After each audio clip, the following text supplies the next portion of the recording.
Salut les mecs, je suis pas content avec Feed Racing, pas avec le Dragon Hammer, vous l'avez vu il est bien. En vitesse 16 000, ça se roule, si tu roules cool, 20-25 minutes et c'est le genre d'engin où tu... Voilà, le premier run qu'on a fait c'est le type d'utilisation de base de ce genre d'engin. Second run on était un peu plus fort parce qu'on était déjà déçus, donc la barre stab a cassé au premier run. Et souvenez-vous, on a eu un bruit au premier run qui s'est arrêté sur la fin et ça s'est arrêté quand la boîte de transmission a pété. Ça c'est arrivé parce que sur les V1, le rapport de transmission était trop long. Je les avais prévenus, trop de KV, rapport pas adapté, pas bon. Surtout que ça sortait en 12S ce machin. Genre, tu peux pas lancer... ce machin fait 24 kg en 8S à plus de 90 km/h. Vous avez eu le Lozi 5 avec 20 kg en 16S, roulé à 85, tu arrivais à faire 15-20 minutes dans le pré. Donc imagine avec 24 kg. Avec moins de avec moins de S, juste pas possible. Ils ont donc modifié les rapports d'étagement, mais pour ce faire ils ont dû enlever de la matière pour réussir à passer la couronne. C'est de la fonte d'alu, hein, c'est pas de l'alu fraisé. Et le problème c'est qu'il n'y a plus assez de matière et que cette boîte est montée à la jonction entre le châssis et le pont arrière. On a donc le châssis là, la partie supérieure du pont arrière qui est là, qui est montée ici, tu as les renfort en plastique, donc on a du mouvement entre le haut et le bas, ça a cisaillé la boîte, ça a pété. C'est pas très grave, je veux dire, ce genre d'échelle c'est comme le Raminator, c'est réaliste. Tu fais une erreur de pilotage, tu casses, tu vas trop fort, tu casses. Tu vois, c'est des engins de compète ou de trucs comme ça à l'échelle 1, c'est pareil, hein, tu fais pas une course après l'autre sans emmerde. C'est pas ta voiture de tous les jours. Donc ça on comprend, on est très déçu du service après-vente Feed Racing, on a reçu l'engin avec une carreau cassée, zéro réponse. On n'attendait pas une carreau gratos, mais un moite-moite, tu vois, ou un geste. On a recommandé une carreau, la boîte a pété, pareil, pas de réponse, on a recommandé une boîte, la barre de stab c'est pareil, pas de réponse. Et le fait est que c'est une maladie, tu trouves plein de barres avant, mais tu trouves pas la barre arrière, il n'y a plus de dispo parce que tout le monde les pète. En fait la façon dont elle est montée c'est super mal foutu, sur les mouvements de suspension ici, les mouvements latéraux qui forcent sur cette barre, elle a un angle beaucoup trop prononcé et elle pète. Donc ça va pas du tout. Ils auraient dû mettre deux embouts droits et au bout de l'embout droit un cylindre nouveau en alu, en ferraille, ce que tu veux. Au lieu de plier une barre à 90 degrés, c'est trop faible. À l'image de ce qu'on fait en fait en 1/8 GT comme sur BMT, la barre à couteau, tout simplement. Ça c'est ce qu'il faut dans ce genre de bébé. Donc on va changer la boîte, on va faire une peinture sur la carreau. Vous le verrez probablement plus rouler puisque c'est Sergio qui va récupérer sa machine. Si je peux rouler avec lui, on ira peut-être faire des sessions ensemble si on a le temps. C'est pas évident parce qu'on n'habite pas tout proche l'un de l'autre. On était content comme dit en vitesse. Perso, si c'était le mien, clairement, SSS 240 kV, variateur Airsnake 16S pour rouler en 4x4S là-dedans. Hein, tout simplement.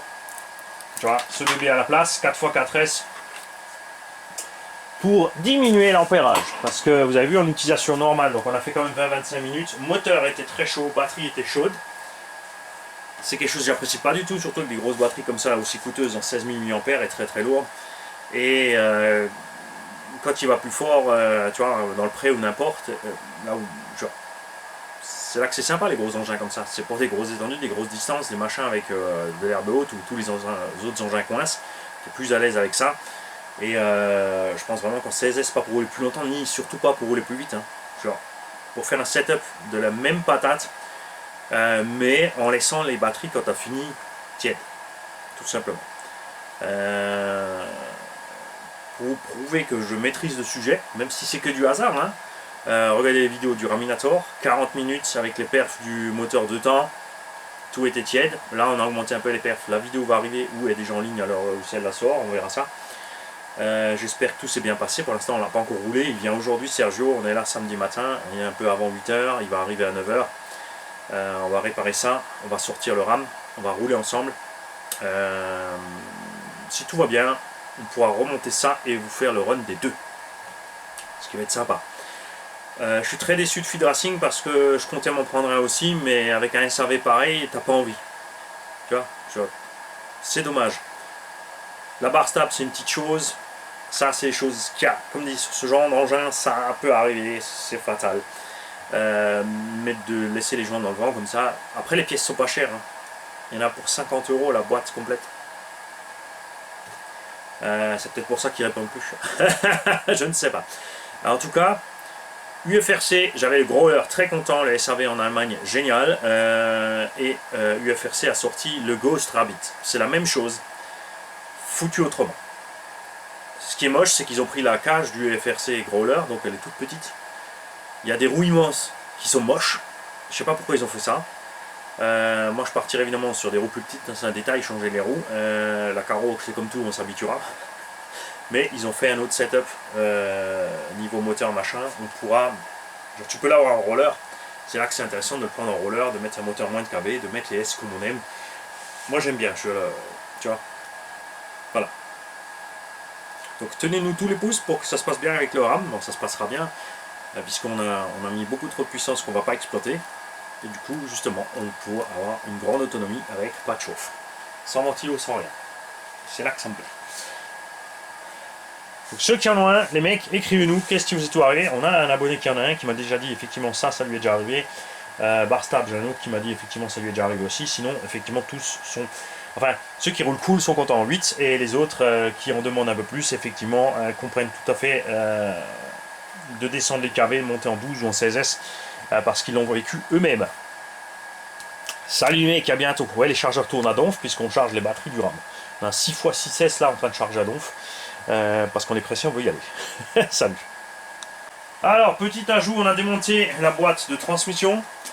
Faut démonter le carter de diff pour enlever la couronne pour atteindre les vis du moteur. Faut un truc à enlever pour enlever un truc, pour enlever un truc, pour enlever un truc. J'ai l'impression d'être au boulot à l'échelle 1, en train de travailler sur une Peugeot, une Citroën qui ont des supports qui tiennent une patte pour tenir un support qui tient un câble. Que tu dois enlever pour enlever la vis qui tient ton démarreur.